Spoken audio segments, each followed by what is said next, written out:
All right, good afternoon and welcome to John Box Watercolor. Today we're going to be painting a scene from Ukraine, but before we get started, if you wouldn't mind giving this video a thumbs up, and if you like what you see, consider subscribing. I'm going to put our reference photo over here on the right-hand side so you can take a look, and in today's video, we're going to be doing something a little bit different. I'm going to explain my process, my plan for the painting beforehand, and through the actual act of painting, I'm going to speed things up until the very end when I'm adding details, just to have a little bit more of a condensed look at how a painting comes together. So for this particular subject and sketch here, it's pretty true to form. The only thing I've added are these figures here, and I've, kind of changed the placement of the cars. I haven't sketched necessarily everything. I'm going to be doing this entire painting in 3 washes. Our first wash is going to be our lightest colors, which are going to be the sky here, maybe the top of some brush on this tree. We're going to have the tops of the roofs and hoods of these cars, and then most of the bodies of our figures here. Then we're going to move into our second wash, which is going to be the windshields, the front of these cars here, the main buildings themselves, and then finally we're going to add into our darkest values, which are going to be the sides of these roofs, some shadows in here, and some shadows under these cars, and a few more just sort of detailed areas. So without further ado, I'm going to get started, and I hope you enjoy.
All right, we are back and ready to start our second wash. As you can see, our first wash, we've just kind of gone through very lightly, very translucent. We want to keep some of that white paper around just for highlights and things. Now for this second wash, I'm going to be doing my midtones, which is going to be most of this building here, parts of these cars as well, and this building here. And I want to try to keep all my shapes fairly connected. So really the only things I want to avoid as I'm working through here is I want to cut out a few areas on this roof line that I'll leave from the first wash, and then parts of these cars as well. But like I said, this building is going to be a complete mid-tone. This one will be as well. So let's go ahead and get into it.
3, and we are ready to start adding our darks. Now, right now, you can kind of see some details, some shapes here and there, but the darks are what really make your paintings come alive. If you ever get to a point and you haven't let your painting dry and you haven't added your darks yet, keep painting. Sometimes people stop midway through and they go, oh, this is messed up, this is terrible. You don't know what you have until the darks are added. So give yourself that chance, give your painting a chance, and keep working through. So anyways, if you made it this far in the video, I appreciate it. And here come our darks and details.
We are back and ready to finish this painting up. I'm going to do the rest of this on camera with you guys. So I want to add just a little bit more burnt sienna to this figure's face. I think I want to add a bit of weight to them. And what I mean by weight is just some thicker pigment. They're a bit closer up, and so I'm going to grab some lavender. Little Chinese white there.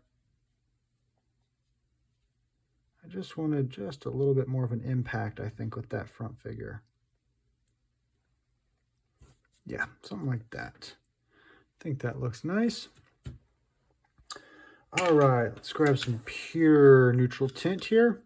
And overall, I hope you've enjoyed this, this demonstration. It's a fairly simple painting, but it's a really good illustration of how you can really do a painting in 3 steps. And you know, those steps are just made up of the different different tones. You know, we started with our lightest tones, then we went medium, and then darker, and so on and so forth. And when you start to just look at a shape and decipher its tone rather than trying to match color or draw these, you know, perfect sketches, it makes things a lot easier, and it can really help you give the impression that you're going for. I'm going to pull out some white gouache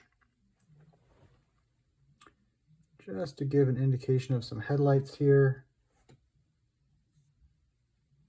Yeah, just something like that. And a couple of highlights here to help bring those figures out of the shadows from behind that tree over there. Okay, maybe we'll add one vertical line. Let's see. I don't know. Just touching a few places here. Yeah. I think that looks pretty good.